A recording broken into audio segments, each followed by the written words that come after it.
Two Bulls in a China Shop is brought to you by these great companies that are giving us money to let you listen to their stuff. Bullshit, Kyle. We make this show. You and me. Two Bulls in a China Shop is brought to you by us. Someone's got to pay the bills, Dan, because it's not our trading. All right, roll them. You are listening to an entertainment program put together by a company called Financial Ineptitude. Anything said on this show is not an endorsement or professional advice. Would you really want to tell a court of law you were suing us because you thought taking financial advice from two idiots on a podcast put out by Financial Ineptitude was a good idea? Really? Clown hat smiley face.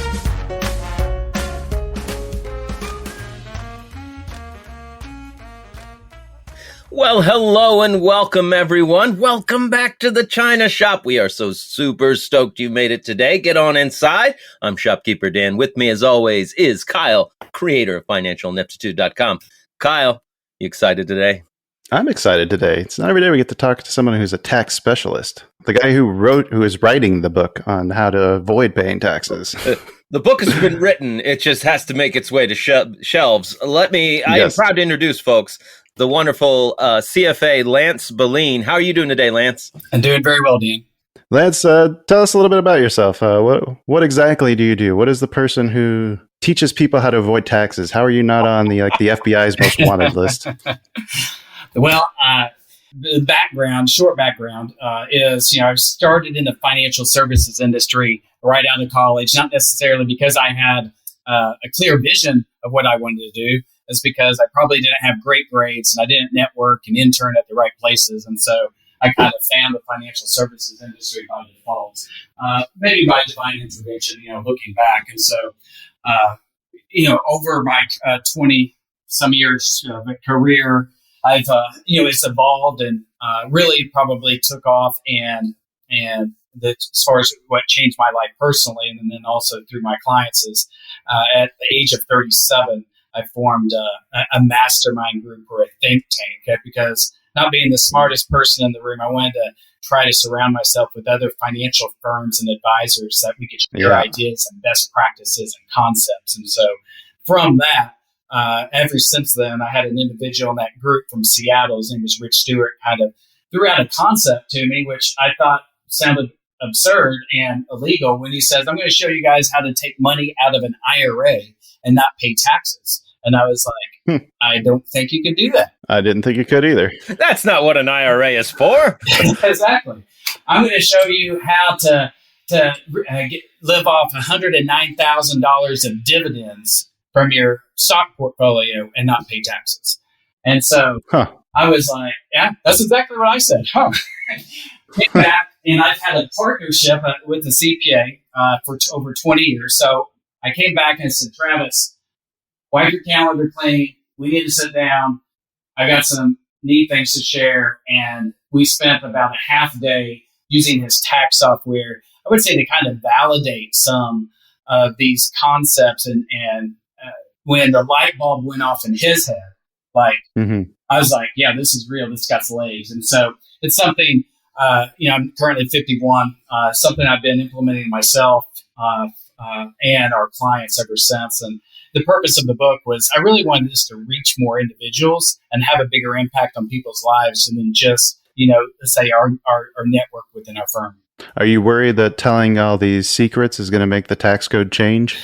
I am not, because this tax code has been in existence for a long while. And I'll give a little bit, when the timing's right, I'll give the background of that as far as why I don't think it, it's going to create a radar or hotspot for anybody's strategy. That's good, because I do want to talk about the history of taxes, since we got somebody who went to school and learned about them. Well, I definitely have learned, mostly because, my partnership with my CPA partner. And so in conjunction with the other advisors. But, the tax code system is fairly basic, but at the same time, it's very misunderstood.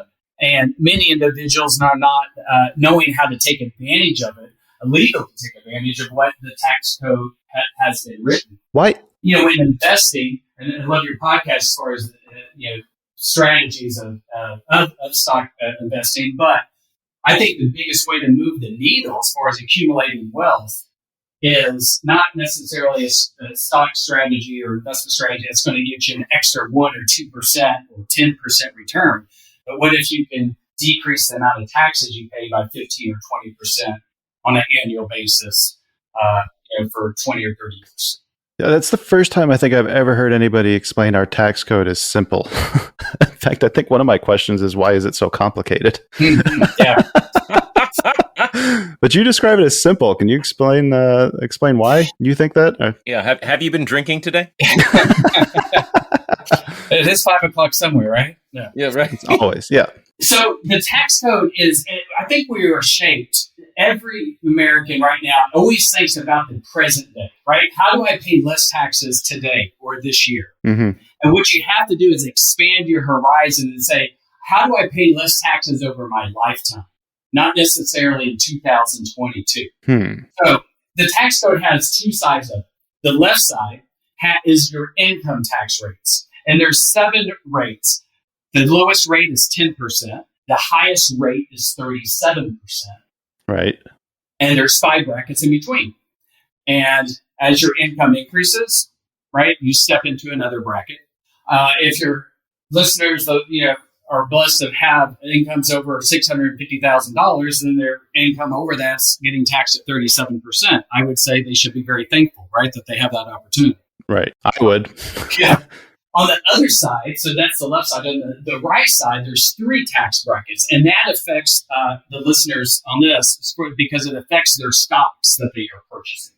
Mm-hmm. If you're in a 37% income bracket, then your capital gains and dividend tax rate is 20% on a federal rate. Right. If your income is in the 12% bracket or below, that means your income is $83,550 or less, you're in a 0%. You have a 0% tax rate. Mm-hmm. And the listeners that are in between, $83,550 up to $650, have a 15% capital gain tax rate. Right. So you don't want to really qualify for that 0% tax rate when you're accumulating wealth, right? Because if your income is less than $83,550, married, filing joint, you probably don't have a lot of excess income to invest. Right. Right? You're barely paying the bills. But what you have to do is think in the future and go, hey, if I want to be financially independent at 50 or 55 or 60, which is, kind of common ages, how do I camouflage or decrease that and take advantage of that 0% tax rate for the 20 years that I'm going to be in retirement or longer? Right. Okay. That makes sense. And so it's kind of like a delayed gratification. Mm-hmm. I find many individuals actually think tax rates are really high right now. And they're actually not. I encourage your listeners just Google historical federal tax rates. And there's a lot of graphs out there, but they're going to find that tax rates as high as 90%, 70%, 50%. Yep, I remember the 90 years, or reading about those. I don't think I was alive for that. Yeah. The Eisenhower years? Yeah. Mm-hmm. Yeah, when the government needs revenue, they get it. And I'm not an economist. I'm not saying I'm going to predict the future, but I do know our federal deficit's pretty high. I do know our social programs like Social Security, Medicare, Medicaid, right, financially going to be bankrupt. And I am wanting to position my wealth so in the future, if tax rates are higher, that I will not be negatively impacted, or I can position my wealth so that I'm not having to pay those higher tax rates. Before we jump down that rabbit hole, just a clarification on the capital gains rates. Is that an all or nothing, or is that a graduated income, like the income taxes? Yeah, all or nothing. Okay, so as soon as you make $1 more than, what was you said, 83,550. So if you make $83,551, then suddenly you're paying 15% versus 0. Kyle, thank you for clearing that up. I misspoke because I misunderstood. So you would only pay the 15% tax rate on that $1. Okay, that's what I thought. So your first $83,550 qualifies for the 0% tax rate, and then capital gains or dividends above that gets taxed at 15% or 20%. But not all your income is coming from capital gains. If you're the average person, like if you do have some investments and you're collecting some dividend checks, you probably still have a job too. Right. Like, how is that treated? That your income plus your dividends or capital gains gets added together. So let's say if you have a W-2, right, and from your employer of 60,000, right, and then you have capital gains of 50,000, you would add those together, right, and minus 83,550. Okay, and that's the amount that would get taxed at 15%. Okay, simple, right? Okay, so now let's go back down to the delayed gratification strategies that you were talking about. First of all, trying to convince anybody that delayed gratification is the way to go is the same as trying to convince somebody to invest. So you're starting an uphill battle at that point, it seems like to me. Yeah. Do you find people resisting that or having trouble planning that far in the future to see any results from moves that they're making today? Yes and no. I say yes because we all want that instant gratification and pay less taxes today. So that's what we're initially thinking. Yep. But when you elongate that out and then they see the significant tax savings later, it's kind of like going through a diet, right?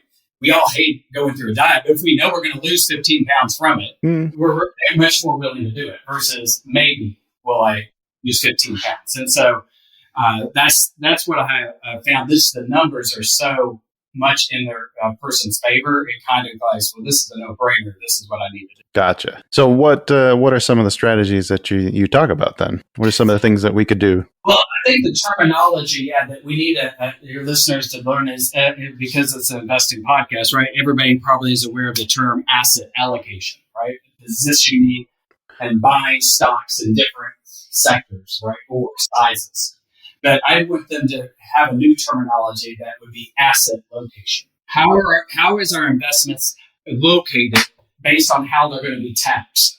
And so there's three, I would call them buckets, that they could invest in. And bucket one is what I call their pre-tax bucket. Mm-hmm. That would be like a 401k or an IRA or a deferred compensation plan, where when I put money in, it went in pre-tax. Right. So therefore lowered my taxable income, and then it gross tax deferred. But when I take it out in the future, that's when I have to pay income taxes. Right. Bucket two is what I call your after-tax investment. So this is where I take some excess income and I purchase a stock, bond, or mutual fund or real estate.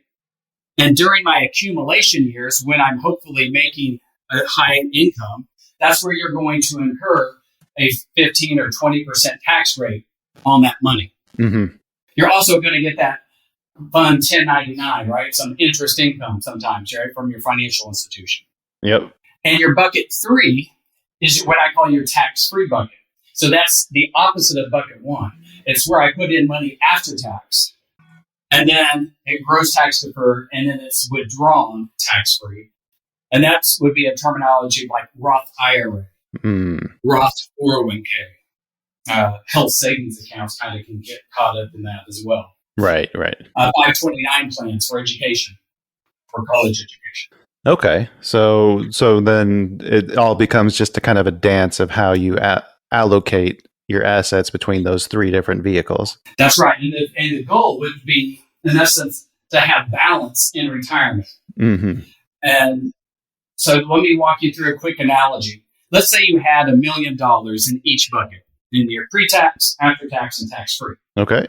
And you say, hey, I would like to live on $120,000.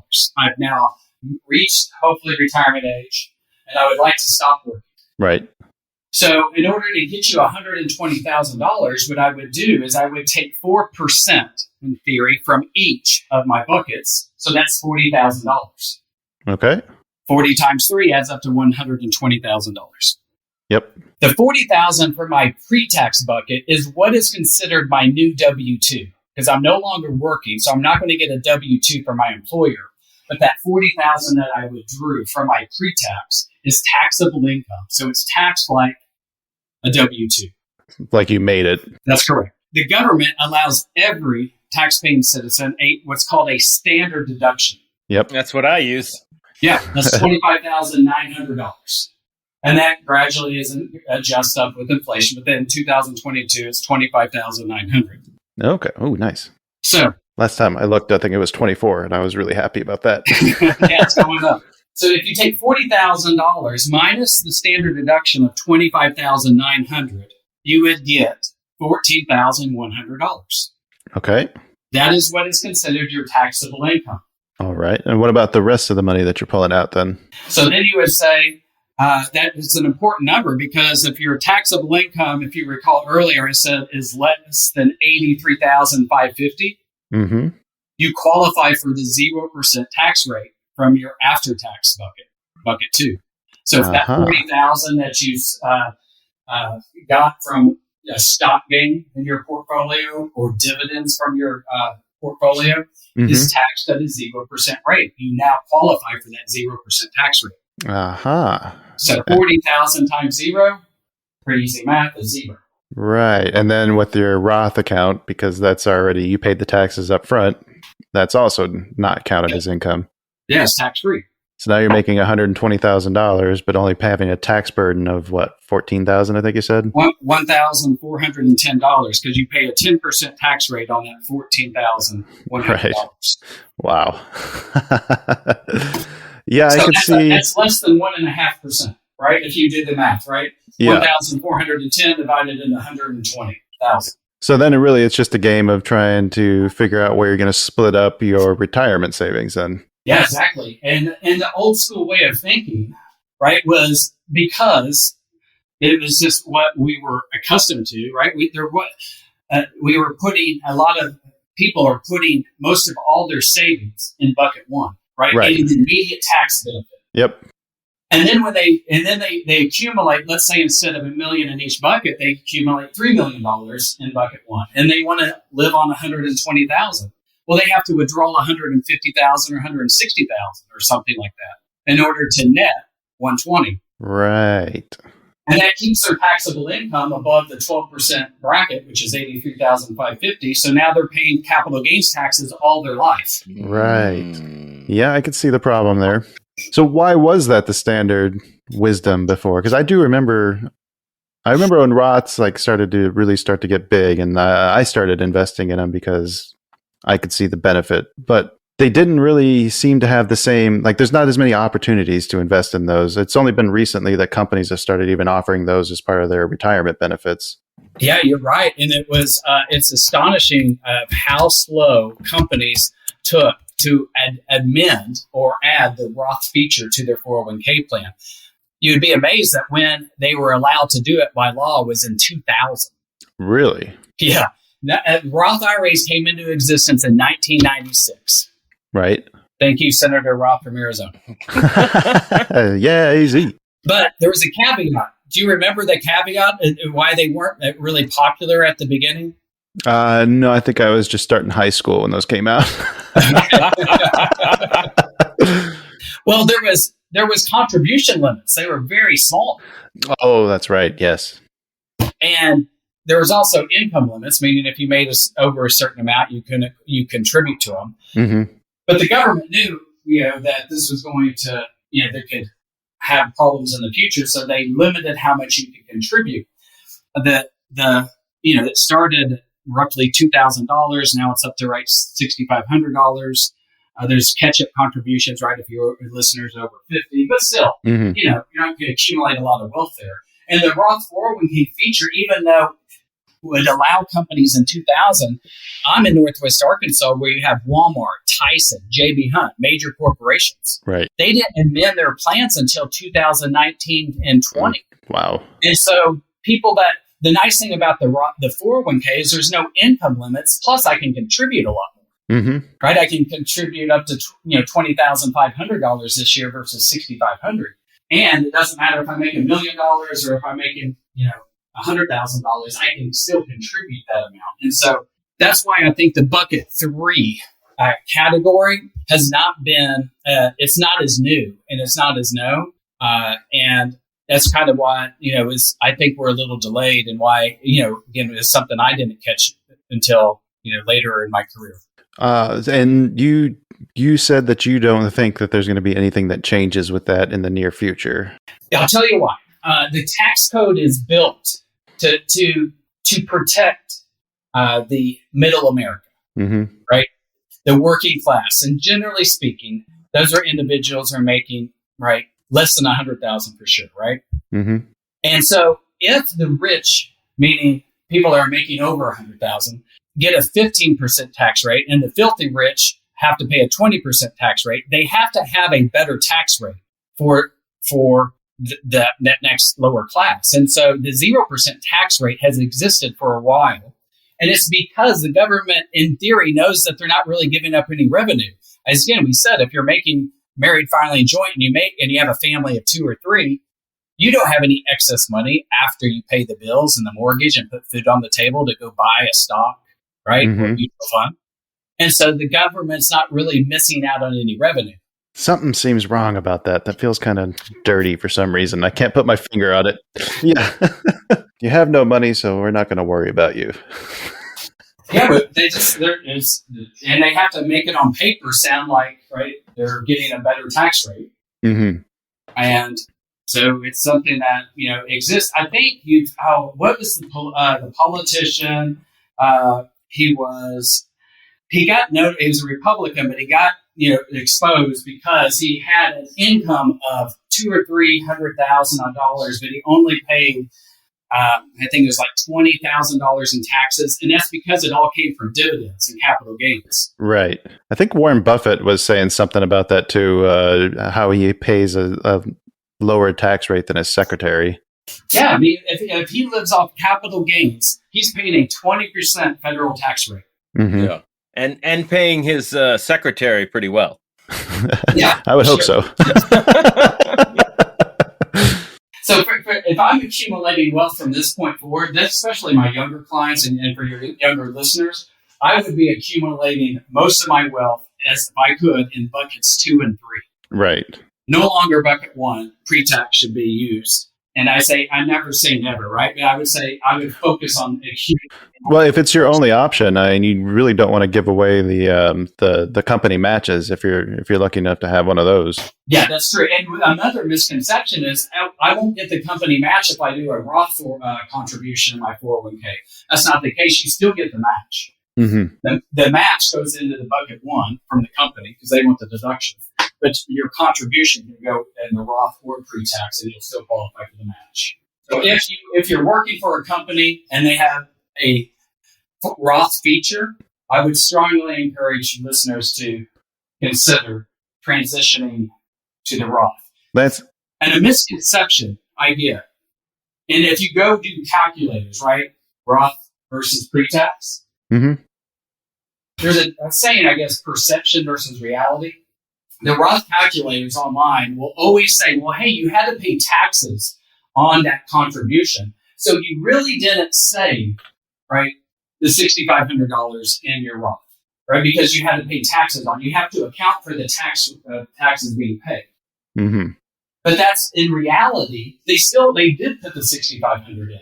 What they did is they just went without something, meaning they didn't, I don't know. Let's say they don't even know what they missed because none of us can account for all of our income. But they don't miss going out to dinner. They didn't sacrifice the vacation, but somehow they spent less money because their income, spendable income went down because they paid the taxes. And that's what I find is reality. Is not one of my clients, when I had them switch from pre-tax to Roth, they still saved the same dollar amount and they never sacrificed anything. I go, hey, after a year, I go, what did you have to give up? And they were like, nothing. We still did what we wanted to do. And it's because none of us can keep track, micromanage our finances that way, right? We all spend on things when we have it. We just... So can people from the lower ends of the net worth ladder, can they benefit from these ideas too? Oh, they definitely can. But again, if they need to be really good stewards of their finances in the accumulation period. Mm-hmm. Right, because there's not a lot of excess dollars if the lower your income is while you're growing and accumulating wealth. And my recommendation to individuals that are maybe say, hey, I don't have a lot of excess income. I'm having troubles identifying ways to save. I have a story in my book about the $10,000 Coke. And all those an analogy is I bet everybody sometimes goes into the convenience store, right? On a daily basis, they either buy a Coke or a coffee or something. Right. And that costs $2. And let's just say, on average, and it could be more, but $2 times 5 days a week, right? It's $10 a week times 4 weeks, $40 a month, right? If they would save that, right? Not sacrifice that one purchase, which would not alter their lives whatsoever. Over 10 years, they would have $10,000 accumulated. Mm-hmm. And so I think that's something that, the lower your income is during your accumulation years, you just need to be more creative and thrifty as far as in order to invest. And hope you don't have any disaster in your life that requires you to spend money. Oh, yeah, that too. Mm-hmm. Great point. Where can people learn more about Roth? Do you have any, or the different vehicles that you mentioned? Is there somewhere that they can go to that you think is a good source for explaining the differences and how to utilize these benefits? Yeah, I would say my website is my name, Lance Belline, BELLINE.net. And on there, I have some resources that people can download. One of those is what's called an asset organizer. It's just a glorified, souped up Excel spreadsheet.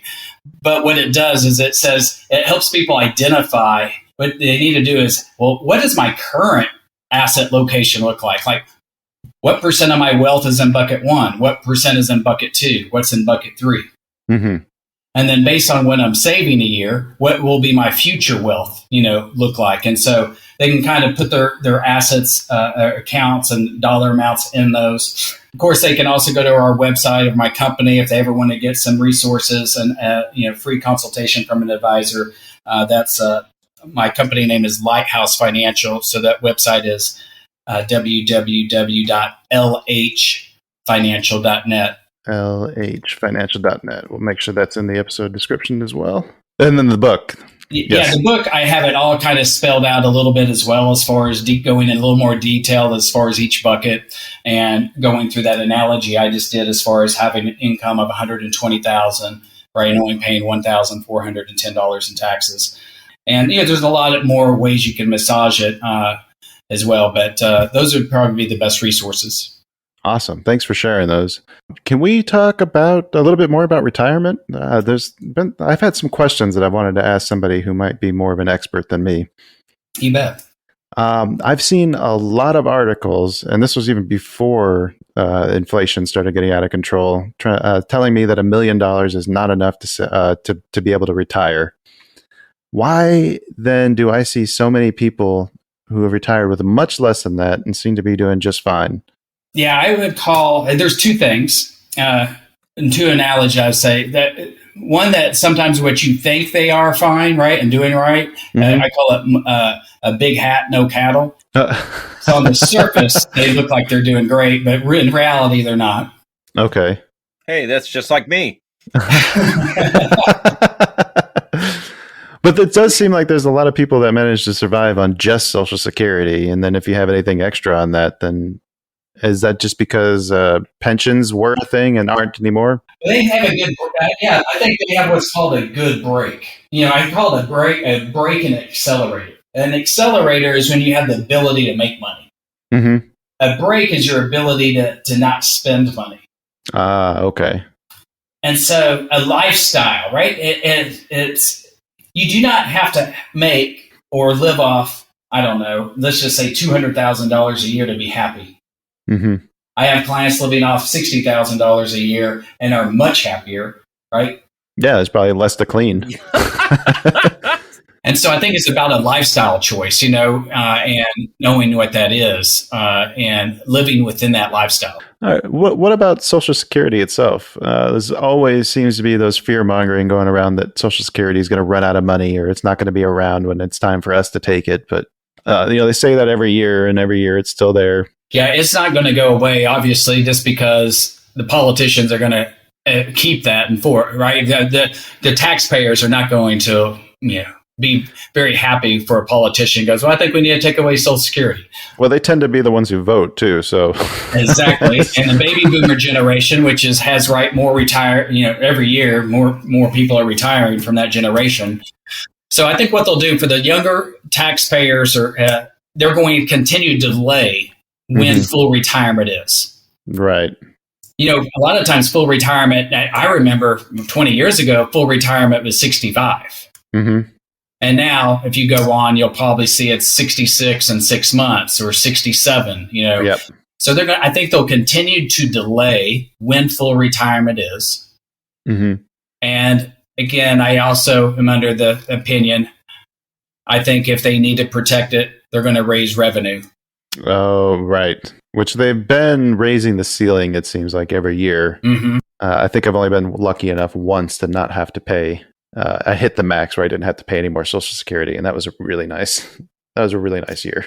Mm-hmm, yeah, I agree with that as well. I think they're going to continue to raise the caps of how much of our income is going to have to contribute or get deducted, right, from Social Security. Mm-hmm. Do you ever just look at the benefits of taking early versus delaying as long as you can? Like, where's the cutoff point where you have to live a certain amount of years to be able to make that worthwhile as far as the total benefits you receive? Correct. Yeah. Generally, there's a lot of calculators out there, but in general, it's about 82 to 83, meaning if I take Social Security early, mm-hmm. right, at 62 or 63, if I live past 83, then I would have been better off from that point forward from delaying, right? I would have gotten at that point more money from out of the Social Security system. My contention with that has always been, though, what happens if you're taking it early, but you don't need it, but you're just investing it? Mm-hmm. Isn't that better then? Like, possibly. There's a cost. There's a loss of opportunity if you're not using that money and letting it work for you in a better way than Social Security does. I agree, Kyle. You definitely could have that discussion or debate or argument, right, to take it early. And another thing you have to evaluate is life expectancy. Mm-hmm. You want to gamble? I mean, I don't know about you, but when I'm 84, 85, I don't know if I'm really care if I get an extra $500 a month. Right? I don't know if I'm going to be around at 85 the way I live. But I also don't want to be, 85 and also like wondering, okay, now what? I just spent everything and now I'm fucked. Pardon my French. So there's definitely a balance between the two, I suppose. Yeah, there is, for sure. What are some of the things that your clients come to you that you wish that they knew earlier in life? They had started saving younger, earlier. Anything else? That's the primary one I see, because you cannot, the compounding of wealth, mm-hmm. right? The rule of 72, which is like what rate of return I'm making divided into 72, that's when my money doubles. So a 10% annualized return, your money would double every 7.2 years. It is the best thing, right, ever but if you start early, mm-hmm. right? Because that last double is worth so much money. And then, now from this point forward, I'm trying to educate younger investors to, hey, let's think about the end game in mind. It's more than just saving. Let's save smart. Let's save strategically so that in the future, you can dramatically pay less taxes. Mm-hmm. And then I would also follow that up with, don't get emotional, right? This market is so unpredictable. You're never going to be able to get your arms around it. It's never practical. It's just one of those things that the only thing that is consistent is that 76% of the time, the market goes up and you make money, and 24% of the time it goes down and you lose. And you just have to, those are good odds, right? If you were going to Vegas, you would take those odds. I would, yeah. It's just, we always get very emotional. We're designed, we're created to get more emotional about losing money than making it. And it just hurts so bad when we're losing it. And we tend to say, I should do something. Like, I need to fix this. Mm. And your best strategy is not to try to time the market, not to try to outsmart it. Just stay invested. Right. Unless you're willing to put in a lot of time and learning and effort. And even then, I wouldn't even mess with my retirement accounts. I don't even look at it if the day is red. Mm-hmm. Like, I'll look at it when it's green, just because, like, it feels good. It's going up. It doesn't matter if it's, less than it was a month ago. It went up today. That satisfies my emotional need to see the money increasing. I know. It's the only thing. It's weird, right? Everything else, we like to buy things on sale. Mm. But with investing, we always like to buy things when it's full price or at a premium. Why do you think that is? That's a great point. I don't know. It is so odd. Like you go into a sales rack or a store and it's 20% off. You're like, oh, let's go. Right. Not. I've got an answer for this. Go ahead, Dan. It's the same reason we have a cheaper version and a luxury version. People feel like they're getting something better if they pay more. Like, look at your luxury car, your BMW German engineering thing that's going to break in 5 years when you buy it new. And you've got your Hyundai that's going to last you 15. Well, a lot of people, if they've got the money, they're buying the car that's going to wear out quicker because it's a luxury car and it's a status thing. So, like, by buying an investment at a premium, you feel like you're getting a better investment. The only thing I'd change about that statement, Dan, is I'd pick a different manufacturer than Hyundai. Because my daughter's car, the engine just blew up on it. Oh, well. So yeah, I agree in theory, but maybe Kia or... Okay, well, Kia is the same company, man. That's funny. That's funny. See what branding did to your brain? Damn it. You got me again. Yeah. Anyway, that would be my thought on that. Is like we were like, oh, it's a great investment. That's why I put so much money into it.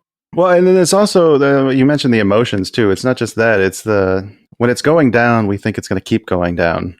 It's a bad investment. Right. And then when it's going up, we think it's going to keep going up. Mm-hmm. Mm-hmm. But then it takes us too long to realize that, we don't believe it when it first starts going up. Until it's too late. That's when we start thinking, okay, it's definitely going up. Now I want to buy. And that's when everybody else is selling. And then you don't believe it's going to keep going down because when it first starts selling, like, oh, I just bought this. It's a vicious cycle. The emotions of the markets. If you haven't seen that chart, Lance, that's something you should share with your clients. Yeah. The market cycle of emotions. Yeah, I definitely agree with that. I have that in my book, kind of I call it an investment, a roller coaster of emotions. Yes. Mm-hmm. Yeah. It is a roller coaster for sure. And we're always usually delayed, right? And as you all just said, so when it's really good, we start overloading, start really piling it on. And then if it starts going down, we do the opposite. We start selling, stop investing, which is the opposite. You know, if you're accumulating wealth, you want to buy as many shares over your lifetime as you can. So you want to buy them when they're on a discounted sales price, not as at a premium, but it's just not human nature unless you have a good discipline. And I think many people think they can outthink the market and they can pinpoint why it's going down or why it's going up. And in my 20 some odd year career, I would just say you can't. It's good luck. The couple of years that we've been trying to learn how to be active traders, it can be done, but it is very difficult, and it really is you that you have to that's the weakest link. The people who are the best at doing it are about 2/3 of the time. Mm-hmm. That's about the best you could ever hope for. Yeah. And even 40% is good enough, but 40%, yeah. But that's a good point. It's easier to do too when you're accumulating wealth and you're investing smaller dollars. But let's say when you get to real wealth, right, your last 5-10 years, or even in retirement, right, and you're trying to do that with a lot of money, it gets harder and harder to do, I think. Mm-hmm. Well, that's also a good point too. Is your time frame is what should really be justifying your decision to buy. I mean, if you're not retiring for another 10, 20, 30 years. Like, it doesn't matter what the price is right now. It's going to be higher in 10 years. At least you've got history on your side to tell you that. Yeah, for sure. Yeah, I have a lot of data on that as far as, if you, the amount of 5 year, rolling 5 years, rolling 10, rolling 15, and rolling 20 that you didn't make 7% annualized. Mm-hmm. And, when you get out to the 20 years, that's at 99% of all historical 20-year periods, you made over 7%. The only one time you didn't, you made 6.48%. So, but even at 5 years, 78% of the time you make over 7. But there's also some rolling 5 years where you actually have a negative return.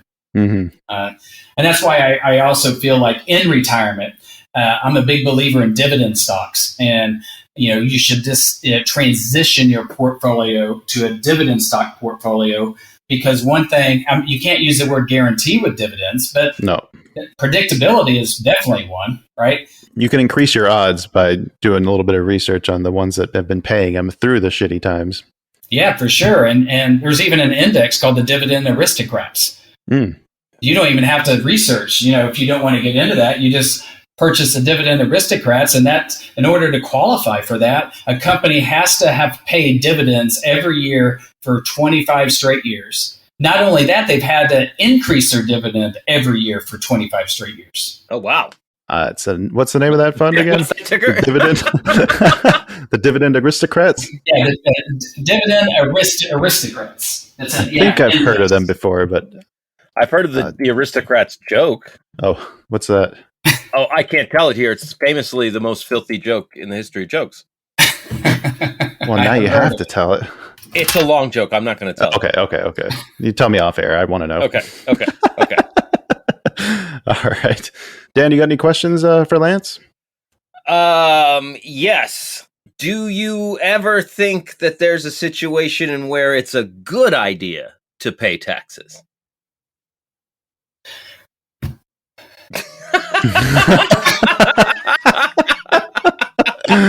Like that pause, huh? I was like, yes, I love that pause. Oh, goodness.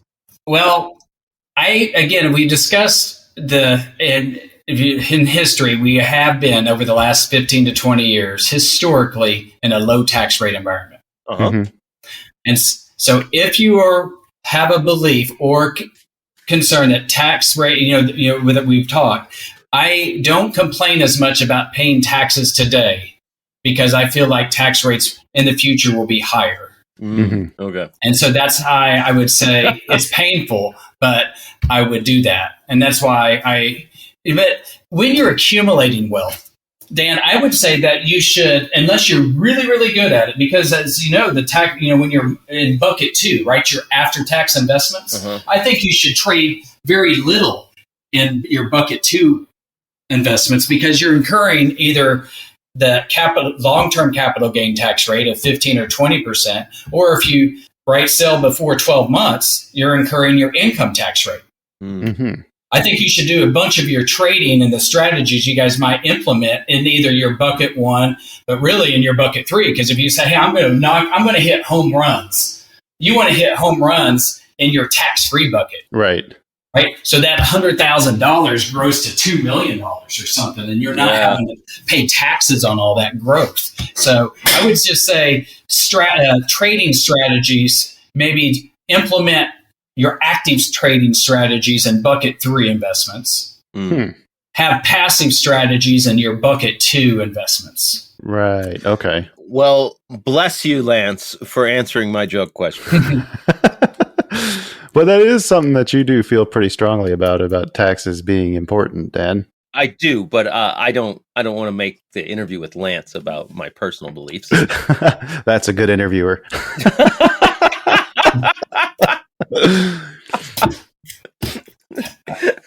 How did I do on that answer, though, Dan?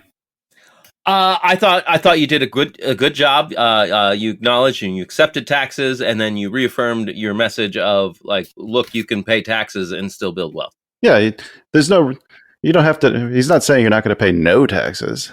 We're not looking for a way to completely cheat the system. We're just looking to make things a little easier for us. Well, and I would actually, and I don't know if you do this in your book, but I would also spin it as giving every man the power of somebody like Elon Musk, who can keep their wealth generation in shares, and it's not income yet, right? I generated that wealth, but it's in my Roth IRA. It's in something, so it's not taxable yet. Beat them at their own game. Yeah, good job, Lance. Thank you. Was that old SNL skit? I think it was Dana Carvey pretending to be George Bush, the first one. Mm-hmm. You can't tax the rich; they're too slippery. Can't tax the poor; they ain't got no money. Who does that leave? Oh, yeah. So it sounds like Lance is leveling the playing field. Yeah. That book comes out November 15th. Yeah, November 15th. And it's More Wealth, Less Taxes. And where will that be available when people want to check it out when it does? They can do pre-orders by going to my website, lancebelline.net, and do pre-orders there. It'll also be found on online at and I have a hard time mentioning Amazon because I'm in Walmart land, right? Right. If all my Walmart clients, if I ever say Amazon, they start shuddering. And so, but Walmart.com, I should say Walmart.com first, Target. I even get in trouble when I say Target, and then also Amazon. It's pre-orders available there as well. Should we have Dan bleep Amazon when he says that? That would be fun. All right, Lance, anything else you want to leave the guests with? A funny story about that. So we have literally, Walmart land. And so that's our target market. And I have a notebook, just, writing notes. And it, came from Amazon, and they saw that. I thought I was going to get fired over it. Really, they're like, "Oh wow, what the heck is this doing in here?" And I was like, "Oh my gosh!" So and it's one of those things you don't even think about, right? Because my assistants, just go online and buy that stuff. And so they used to say, I learned from that example. So when you say the Walmart people, are you talking about like the family, the Waltons? Well, Walmart home office is in Bentonville, Arkansas. And so I'm in Fayetteville, which is 20 minutes away, right? And so my office is 10 minutes away. So all the, Walmart, home office is here. So all the execs and, Oh, yeah. Yeah, those people, you don't want to be sporting Amazon. No. Does Walmart have a podcast app? We'll make sure we promote this episode on there. Yeah, for sure. Lance, this has been really good and glad we had a little bit of technical difficulties getting started here, but I'm glad we pushed through them. I am too. You guys have been great. Yeah, I really enjoyed the conversation, learning some new stuff, some new strategies. I'll be looking forward to that book, More Wealth, Less Taxes, when it comes out November 15th. And also, if anybody wants to check you out too, they can check out your website, just your name, Lance Belline at .net, right? Or what was the other one? Company website, lhfinancial.net, and that stands for Lighthouse Financial. lhfinancial.net. We'll make sure all those links are in the episode description. If anybody wants to check those out, please do. Dan, do you want to take us home? Absolutely. Thanks for sticking around to the end, folks. We love you so much. Thank you, Lance. This has been a great episode. We're really glad that we connected and that you came on and spoke with us today. Some really great stuff. Very honored. All right. And folks, sadly, every day we open the shop, we've got to close the shop, and we've come to that time. But we will be back at you soon with another episode. And until then, happy trades. Now enjoy these nice messages from Walmart, hopefully. Yes. Cue the ads. Crossing my fingers.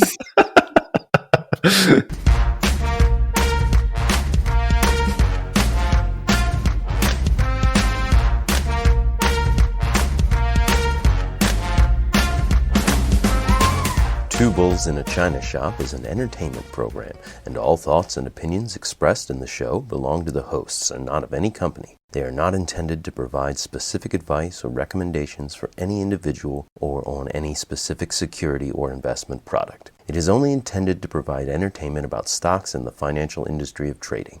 If you make trades based on what you hear in this show, you assume all risks for those trades.